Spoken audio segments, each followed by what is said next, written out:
Hello everyone, I Dr. Varun Kumar, faculty of MBA from Tecnia Institute of Advanced Studies. Today I am going to deliver a lecture on concept of company secretary and role of company secretary under Companies Act 2013. The present Companies Act has strengthened the role of a company secretaries.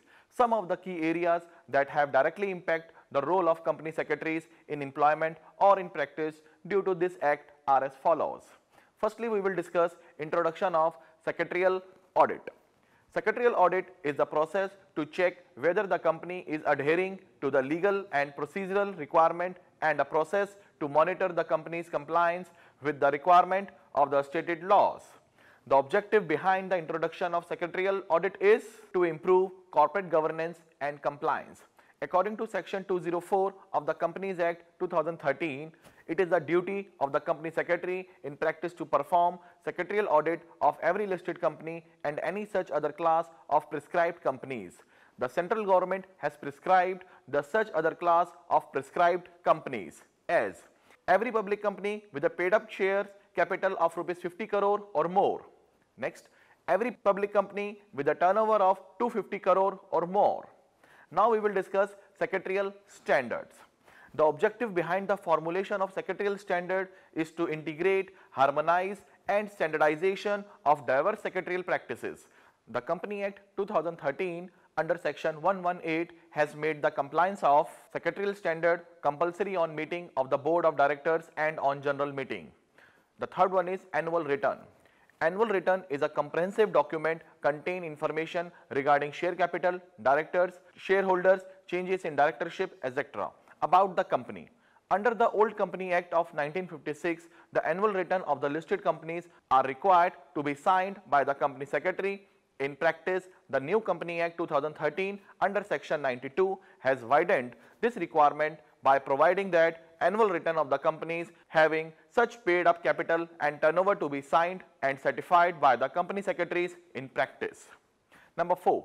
Appointment of whole-time key managerial personnel. Under Section 203 of the new Company Act 2013, the companies has to compulsory appoint the whole-time key managerial personnel in respect of certain class of companies as prescribed by the central government to ensure good corporate governance and regulation. The company shall have the following whole-time key managerial personnel. First, managing director or chief executive officer or manager. In their absence, a whole-time director can work. Second one, company secretary. Third one, chief financial officer. So, this made the appointment of whole-time company secretary mandatory for better efficiency.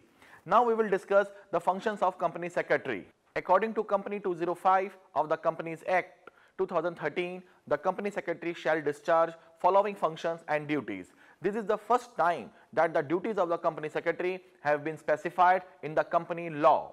First, to report to the board about the compliance with the provision of this act. Next, to ensure that the company complies with the applicable secretarial standard. Next, to provide to the directors of the company the guidance they require in discharging their duties, responsibility and powers. Next, the facilitate the convening of meetings and attend board meetings, committees and general meetings and maintain the minutes of these meetings. Next, to obtain approval from the board, general meeting, the government and such other authorities as required under the provision of the act. Next one, to assist and advise the board of ensuring good corporate governance and in complying with the corporate governance requirements and best practices. Next point, link between inter and intra company works. Yes, company secretary will have to create a link between inter and intra company works. A company secretary plays a role of connector between the investors, board of directors and authorities who work in the direction of the company's functioning and regulation. Last but not the least, company secretary will have to keep record of legal works. The professional company secretary of the India maintain the information regarding investors, share, directors and members in a record. Now we will discuss CSR activities. CSR called Corporate Social Responsibility Activities as per the Company Act. Ministry of Corporate Affairs has recently notified Section 135 and Schedule 7 of the Company Act as well as the provision of the Companies Rule 2014, which has come into effect from 1 April 2014. Firstly, we will discuss the applicability of this concept. Section 135 of the Company Act provide the limit of the applicability of CSR to a company. The first case for CSR activities, first, net worth of the company to be rupees 500 crore or more. Second, turnover of the company to be rupees 1000 crore or more. Third one, net profit of the company to be rupees 5 crore or more. Further, as per the CSR rule, the provision of CSR are not only applicable to the Indian companies, but also applicable to branch and project offices of foreign company in India. Now we will discuss activities of CSR expenditures. As per Schedule 7 mandates expenditure for the following activities. The first, work for hunger, poverty and malnutrition, promoting preventive health care and sanitation and making available safe drinking water. Second one, promoting education, including special education and employment, enhancing vocational skills, especially among children, women, elderly, and the differently abled, and livelihood enhancement projects. Next one, promoting gender equality, empowering women, setting up homes and hostels of women and orphans, setting up old age homes, daycare centers, and such other facilities for senior citizens, and measures for reducing inequality faced by socially and economically backward. Next one, ensuring environmental sustainability, ecological balance, protection of flora and fauna, animal welfare, agroforestry, conservation of natural resources, and maintaining quality of soil, air and water.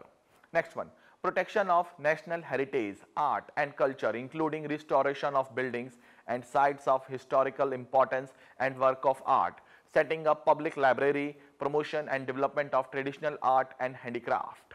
Next one, measures for the benefit of armed forces, veteran and war widows and their dependent. Next one, training to promote rural sport, nationally recognized sports, Paralympic sports and Olympic sports.